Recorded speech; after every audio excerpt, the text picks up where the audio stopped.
आप सबों को यीशु मसीह के मीठे नाम में जय यीशु। प्रभु के आगमन काल की तैयारी में आप सबों का हार्दिक स्वागत है। आज का प्रभु वचन हम लेंगे रोमियो अध्याय 13 पद संख्या 11 से 14 तक, जो इस प्रकार कहता है। आप लोग जानते हैं कि नींद से जागने की घड़ी आ गई है। जिस समय हमने विश्वास किया था उस समय की अपेक्षा अब हमारी मुक्ति अधिक निकट है। रात प्रायः बीत चुकी है और दिन निकलने को है। इसलिए हम अंधकार के कामों को त्याग कर ज्योति के शस्त्र धारण कर ले। हम दिन के योग्य सदाचरण करें। हम रंगरलिया और नशेबाजी, व्यभिचार और भोग विलास, झगड़े और ईर्ष्या से दूर रहे। आप लोग प्रभु ईसा मसीह को धारण करें और शरीर की वासनाएं तृप्त करने का विचार छोड़ दें।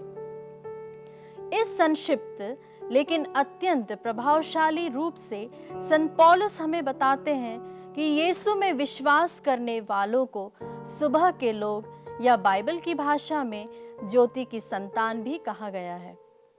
सुबह का समय जागने का समय है और हम सब अपने कार्यों में लग जाते हैं।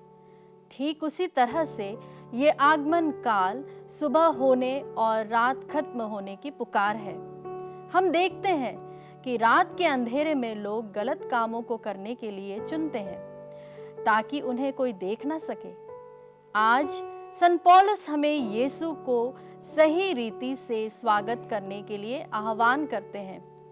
संत पौलुस ने स्पष्ट रूप से अलग अलग पैमाने दिए हैं, जैसे कि ज्योति के शस्त्र धारण करो, जागते रहो, योग्य सदाचरण करो, रंगरलिया और नशेबाजी, व्यभिचार और भोग विलास, झगड़े और ईर्ष्या से दूर रहने का आह्वान किया है।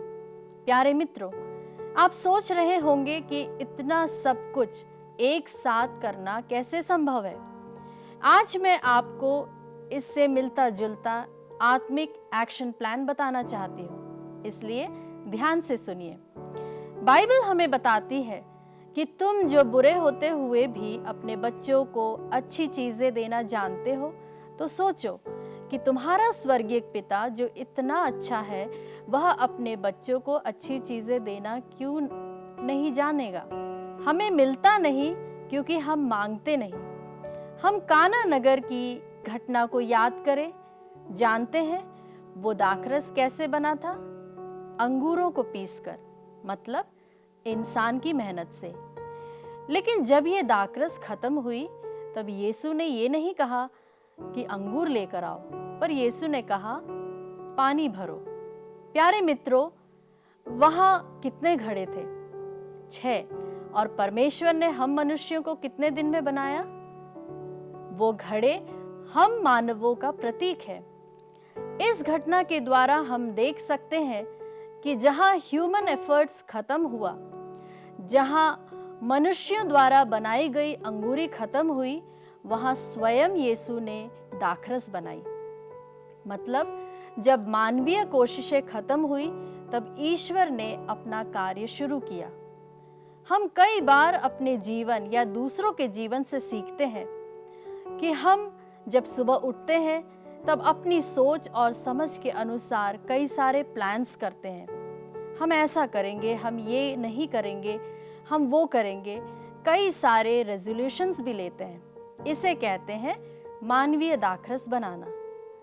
प्रभु हमें आह्वान करता है कि हम उसके पास जाएं और पवित्र आत्मा से भर जाएं।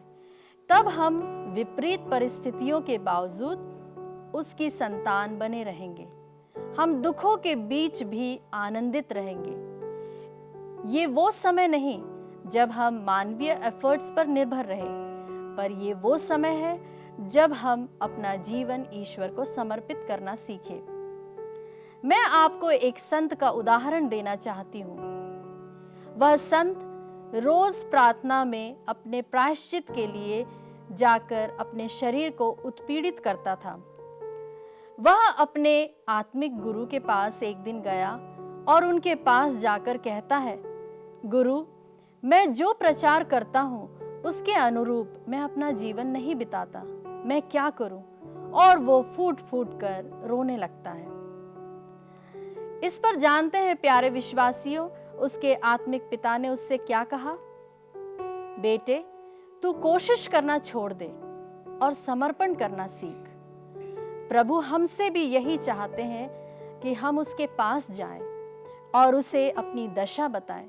हो सकता है हम अपने आत्मिक जीवन में बढ़ना चाहते हैं पर असफल हो जाते हैं, या फिर बहुत से प्लान्स करते हैं पर वे पूरे नहीं हो पाते।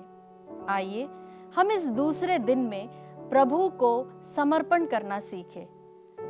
उससे हम ये कृपा मांगे अगर हमें समर्पण करने में किसी भी प्रकार की बाधा आ रही हो। प्यारे मित्रों, जिस तरह से मैंने आपको बताया कि हम हर दिन एक एक वचन लेंगे, तो हम आज का वचन लेंगे रोमियो की पत्री अध्याय 13 पद संख्या 12 से, जो इस प्रकार है। हम चाहे तो इसे याद करें या फिर इसे दोहराएं। इसलिए हम अंधकार के कर्मों को त्याग कर ज्योति के शस्त्र धारण करें। मैं आज का संदेश यही समाप्त करती हूँ और मेरी यही प्रार्थना है कि आपका दिन प्रभु की प्रेरणाओं से भरा रहे। आमीन। आप सबों को पुनः जय यीशु।